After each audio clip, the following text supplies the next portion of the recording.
Now, a small group of evacuees have briefly been allowed inside the exclusion zone around Japan's damaged Fukushima nuclear plant.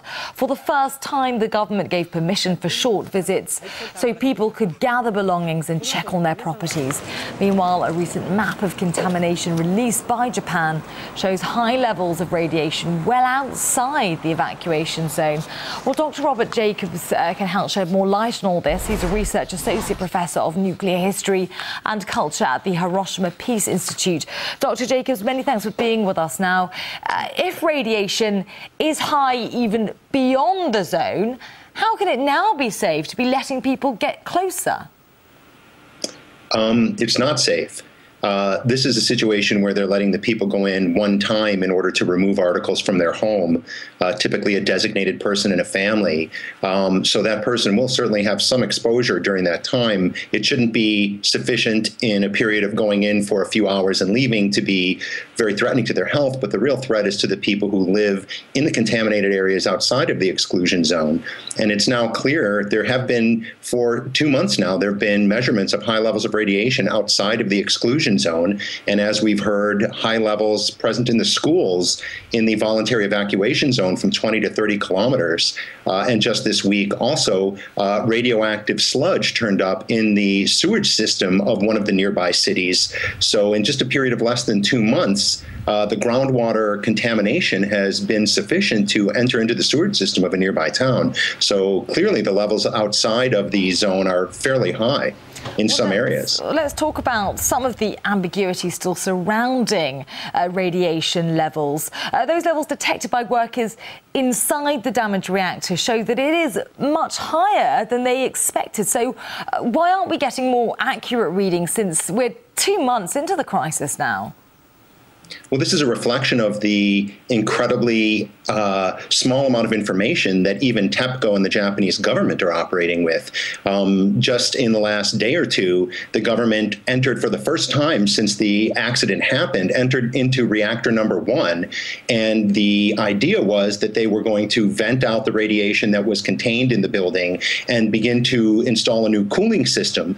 But once they entered into the building, they found that the levels inside were so high that it became impossible to work there. They're now at such a high level that one worker working for 10 minutes will receive a lifetime dose of exposure.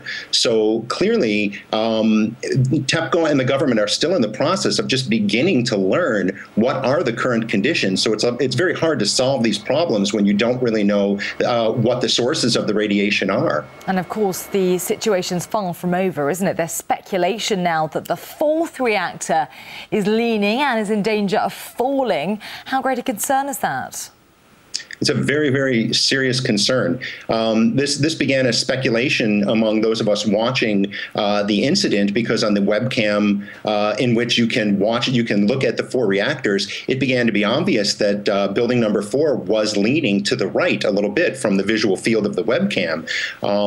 And now just tonight, actually, in a release of information from the Japanese government, they have confirmed that there has been work started yesterday to shore up the structure of the building, and specifically the upper floor. Now, in this reactor, you have the spent fuel pool that is a much larger spent fuel pool. It has fuel rods from 3 to 4 reactors in there. And this part of the building is beginning to lean. And because of the explosion of reactor 3, there is some questions about the structural integrity of the building of reactor 4. And if that were to collapse, you would have all of the fuel in that spent fuel pool just scattered about on the ground. And outside of increasing very, very high level of contamination, you would also have radiation rise to levels that would make it very problematic for workers to continue to work on the site at all. Now, just lastly and briefly, if you would, Dr. Jacobs, from what you've been saying, it's clear that the situation at Fukushima does remain critical, yet the silence that we're getting is quite deafening, isn't it? Why aren't we hearing more about a facility that's still at risk of causing great amounts of devastation? Well, in these situations, managing public opinion is as serious an operation as managing the crisis itself.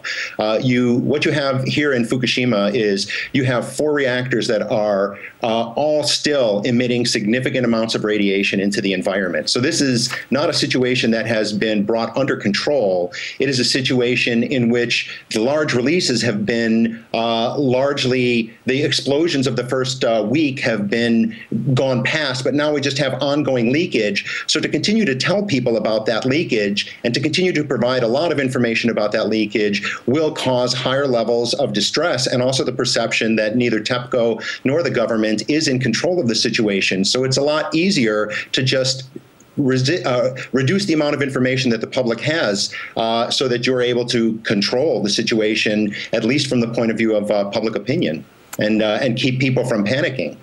OK, Dr. Robert Jacobs from the Hiroshima Peace Institute, many thanks for speaking to us about the ongoing situation at Fukushima. Many thanks.